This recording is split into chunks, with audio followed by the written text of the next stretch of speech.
শ্রীকৃষ্ণ বলিলেন, যোগভ্রষ্ট ব্যক্তি যদি কল্যাণকর কর্ম করেন তার কখনো অধোগতি হয় না।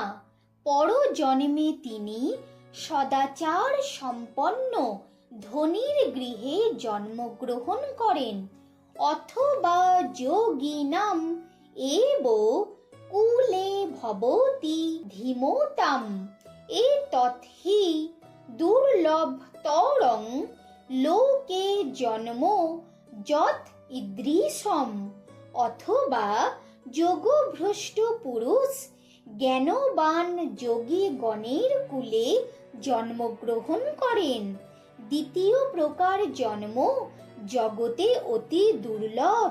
তত্র তং বুদ্ধি সংযোগং লভতে পূর্ব দেহিকম যত তে চ তত ভুয়ো সংসিদ্ধৌ কুরুনন্দন।